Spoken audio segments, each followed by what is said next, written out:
personnes de la diaspora ont ce sentiment-là, de donner cette fausse image de l'Eldorado qui n'est pas l'Eldorado. Oh oui, c'est ce que j'ai dit chez nos confrères de France 24, en version anglaise. Europe is not Eldorado.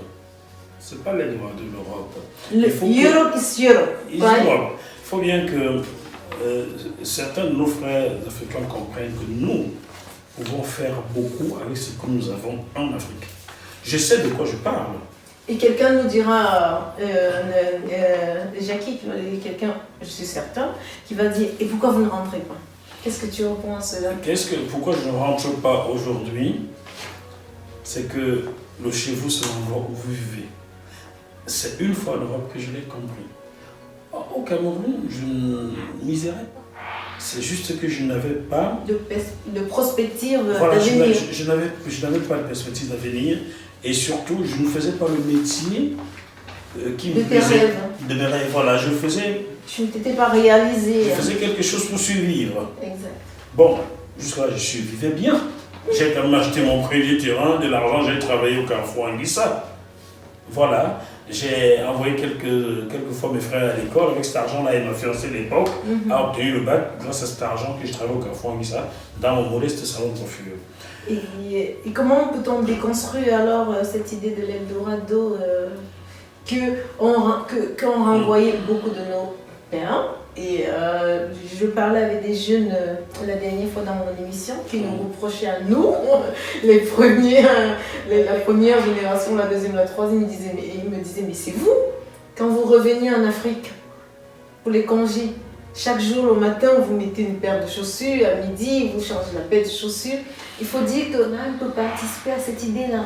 Oui. Je connais je vais m'extraire du parce que lorsque j'arrive au Cameroun ou au Gabon, je ne porte un costume que parce que vos ministères exigent un costume pour y entrer. Et je ne comprends pas le pourquoi. Je m'habille toujours en paille quand j'arrive au Cameroun ou au Gabon. Il fait tellement chaud, je ne comprends pas qu'il faille mettre le costume quand il fait 38 degrés. Mais c'est pas seulement les costumes, non, Jackie. On peut pas renier que beaucoup ont participé à construire cette idée de l'Europe qui est un paradis. Et ces jeunes, je vais encore parler des jeunes parce que je pense que l'avenir appartient justement à ces jeunes qui sont venus à mon émission et beaucoup qui vont nous suivre. Comme il disait, aujourd'hui les médias sociaux en participent aussi. Donc tout brille. Tout est lumineux, comment peut-on, de nous, déconstruire cette image de l'Eldorado européen ou américain?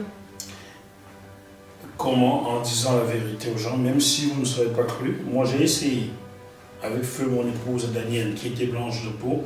J'arrive au Cameroun en 2007. Nous essayons d'expliquer aux cousins, aux jeunes, que l'Europe n'est pas l'Eldorado, mais on ne croit pas, on me rionnait. Ça me revient aux oreilles comme un rionné.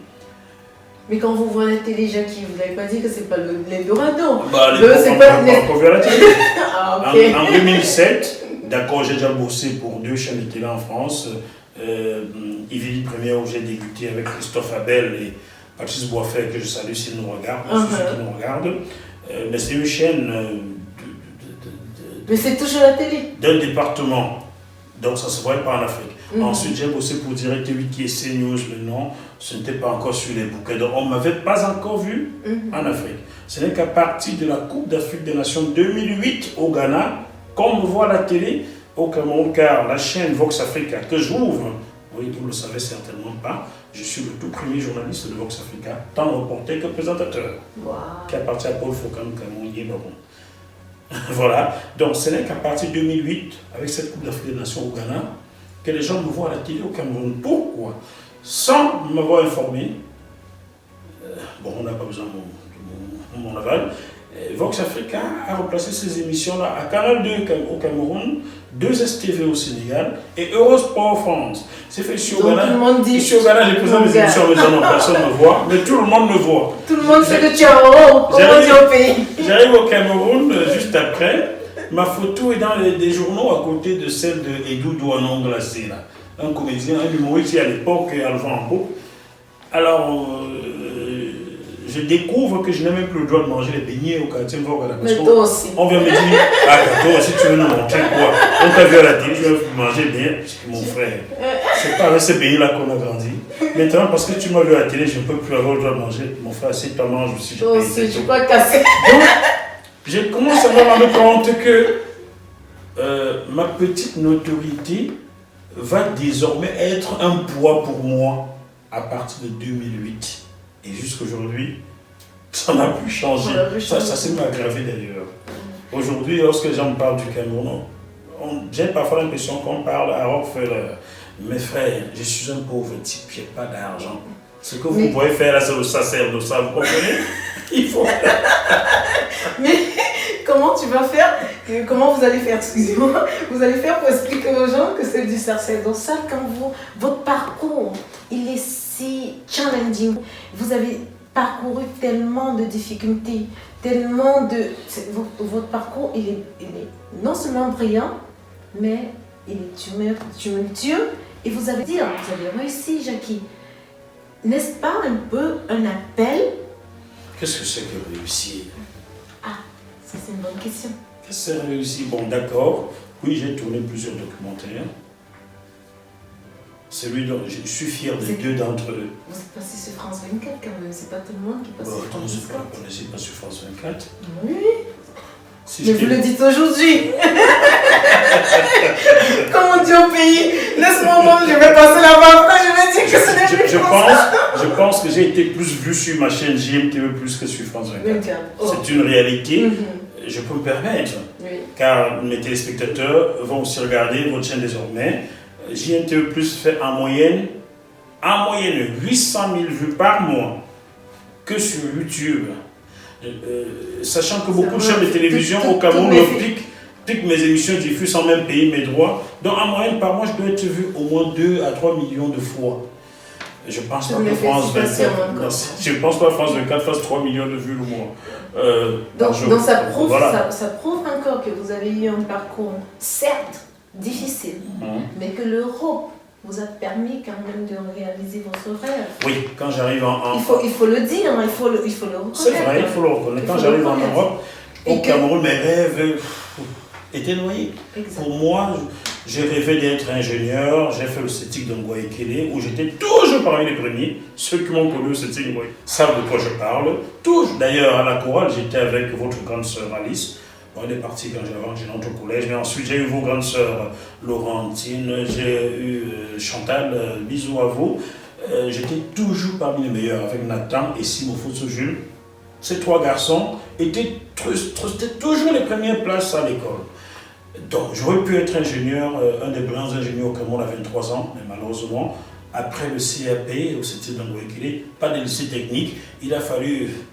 Et comme je n'ai pas d'argent pour corrompre M. Zili William du lycée technique de Bétois, qui m'a dit vous n'avez pas d'argent, je ne vous prends pas, je n'ai pas d'argent, donc je me suis retrouvé, après j'ai changé de filière, j'ai fini par avoir un bac bancal.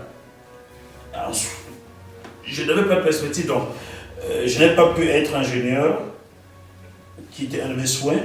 J'aurais souhaité être avocat, aucune chance au Cameroun. Le dernier souhaitait être journaliste. Une fois j'ai embrassé le milieu de la présentation dans les cabarets, journaliste au Cameroun, entré à l'Estique, je suis l'enfant de qui? J'ai combien pour acheter? Donc mes rêves étaient noyés. Je me disais, c'est fini pour moi, je vivrai de l'informel, des bricolages tout restant en vie. Une fois arrivé en Europe, je me suis dit, ces pays donnent un peu de chance. Et vous avez frappé à beaucoup de portes, il faut le dire, parce que dans votre livre, vous rappelez ceux qui ont contribué. Je crois que c'est aussi l'occasion, quand on fait des interviews, de remercier ceux qui ont contribué à votre ascension et contribué à vos études, parmi lesquels j'étais surprise de savoir que Sarkozy, vous avez côtoyé... Je dois beaucoup à Nicolas Sarkozy. Il faut le... Ma rencontre, je ne dis pas que je suis fan de ce que Nicolas Sarkozy a fait en C'est très différent, reconnaître. Et en Côte d'Ivoire, non, je le lui reproche d'ailleurs à Nicolas Sarkozy. Mais je lui dois ce que je suis devenu. N'enlève pas que vous, dans votre livre, vous reconnaissez qu'il a contribué à...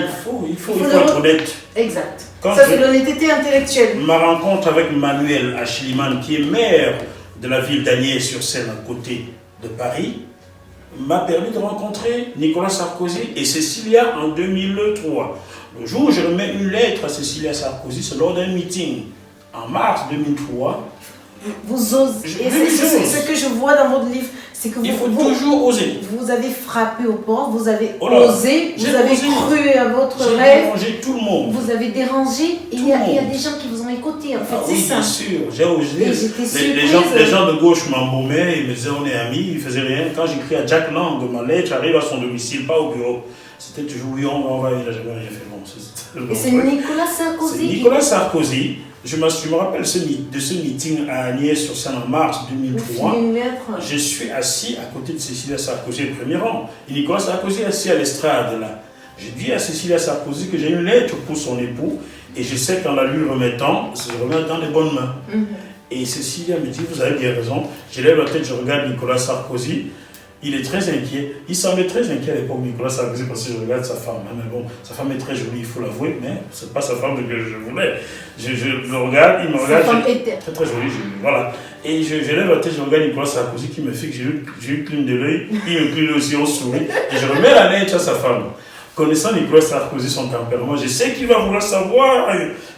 Et il a pris connaissance de la lettre, et il a demandé à Manuel Achilleman, son ami, dont il est le parent du premier fils Loïngrid, salut Manuel, salut Mario.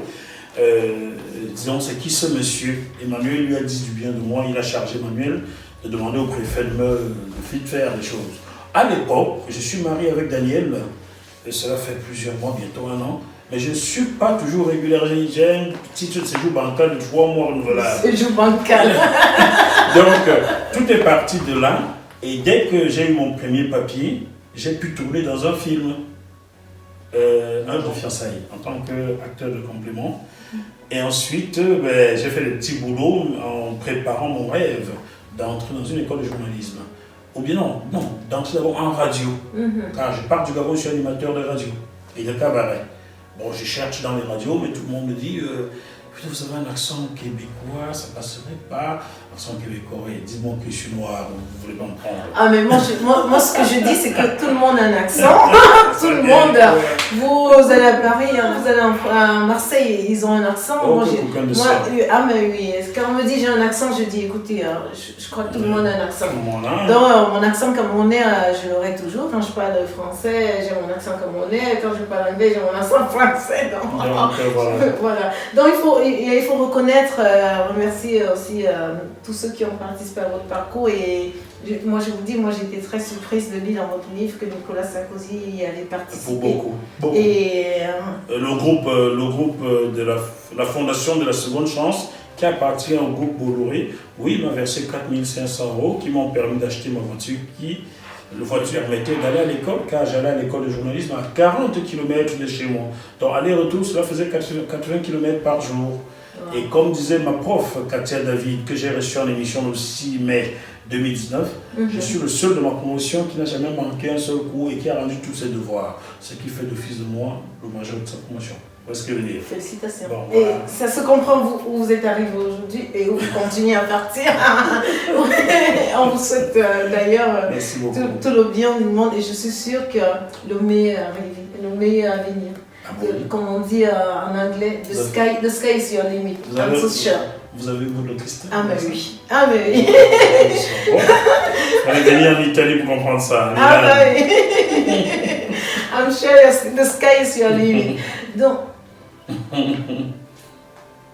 Une pause. À tout de suite. Ok.